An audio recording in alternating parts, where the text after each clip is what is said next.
Hey, what's going on, guys? Today, I'm gonna be working on my dad's '07 Camry. It's the 4-cylinder. Gonna be changing out the flex pipe. It's got a major leak in it. It's having some trouble cranking up, cold start.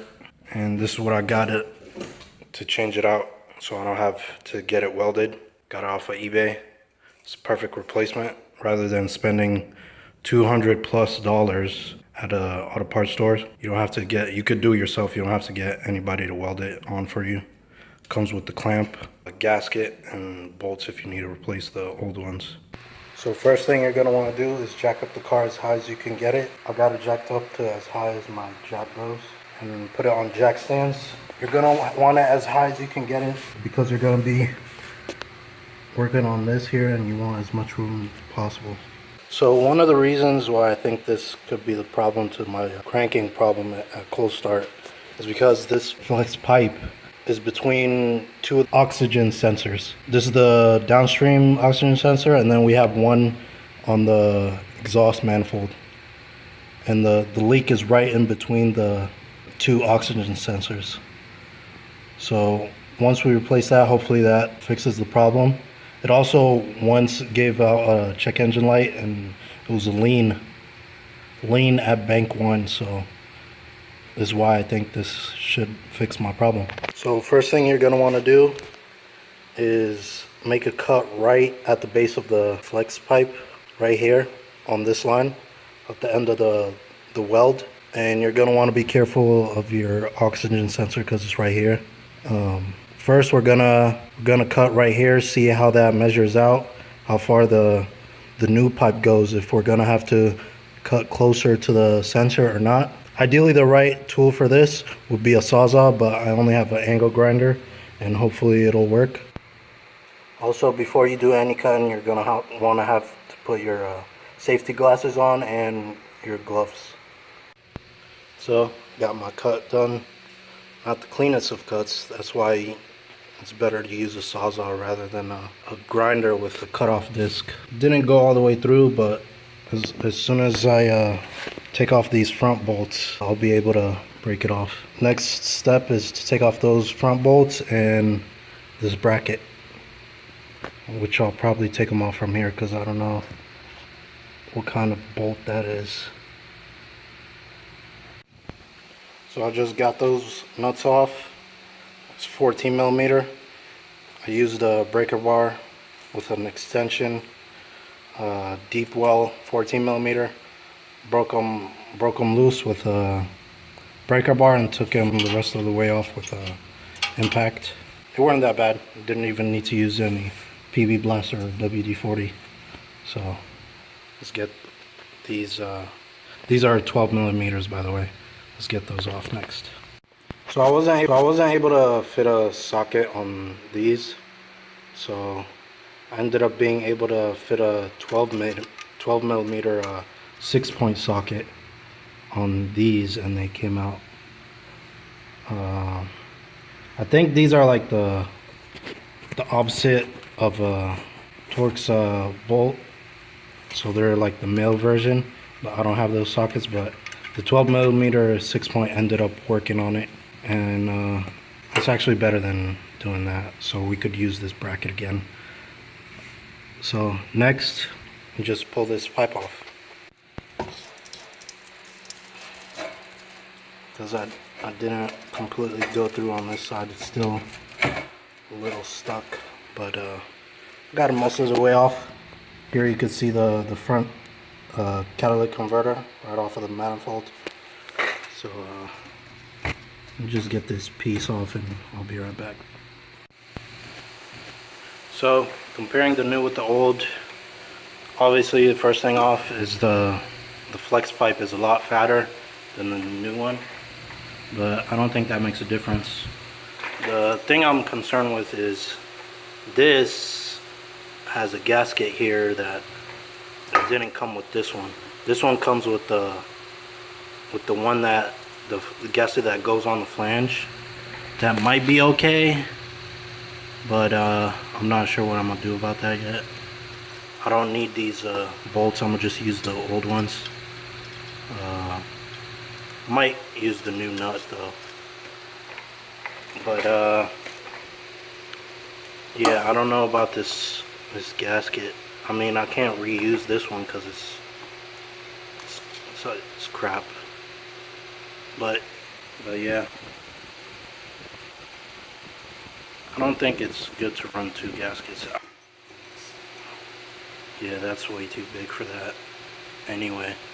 So I wouldn't even be able to put a new gasket on there. So I'm gonna just use this this gasket that came with it, this flange gasket, and we'll see how that turns out. I also need to find out if this is supposed to slide into the pipe or over it. Alright, so our new pipe is the same size as this lip. So we're gonna have to cut it back here. Gonna have to again be careful because there's an oxygen sensor. You don't want to mess that up. It's around $100. So our new pipe is gonna fit over this, and that's where we're gonna clamp it down. So after doing all that, it still wouldn't fit over. So even though it's a size smaller than this one still wouldn't fit over this pipe. So what I'm gonna have to do is use a pipe expander, which is this thing right here. I went and loaned it out from Advanced Auto. It's a 17mm socket. So basically what you're gonna have to do is take this and put it in here, and it expands as you turn this, this part expands, and it's gonna stretch this pipe, which we only have to do it slightly because it just barely doesn't fit over this pipe. So what ended up happening is you can't actually fit the bracket, the old bracket with this new pipe, because when I try to tighten this end, the flange wasn't sitting on the top right, so the bracket had to be a little bit closer to the engine, so that couldn't have worked. So I just took it out, and what I ended up using to push this pipe in more was I used a C-clamp to pull the pipe in this way while I tighten this. So here's the clamp that I used, and it's going nowhere. And I tighten it pretty good so there won't be any leaks. Also, if you don't want to go through all this trouble of cutting and clamping and stuff, you could just buy the whole pipe all the way until that flange. The reason this pipe is so expensive is because there's a cat right here, a catalytic converter right there. So all you'd have to do is take off the bolts down there, the bolts up here, and then the clamp and the hanger, and then you just put it back. But you have to deal with the oxygen sensor here. You have to take that out and install on the new pipe. So you can do it either way.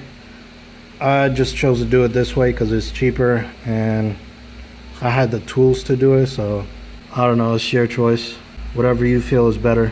But that's how you do it this way. Now it's time to clean up and test it out.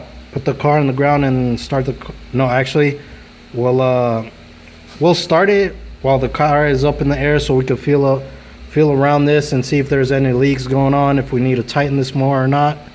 But yeah, that's it.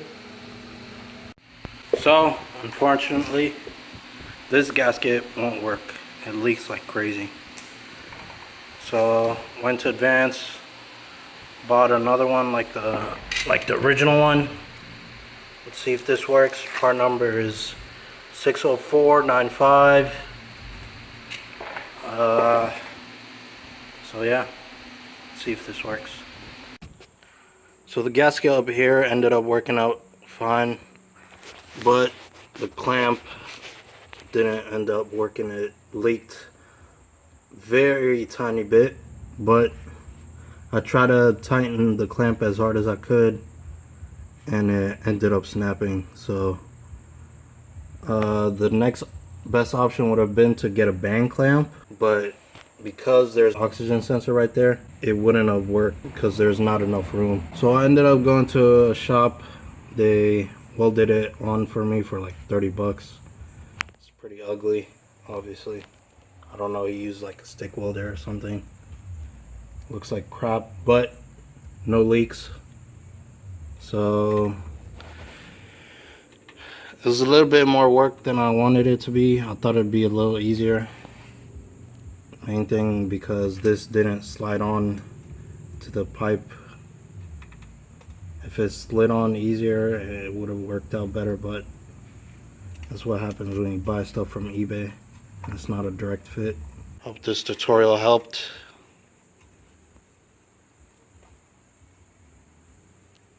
Thanks for watching.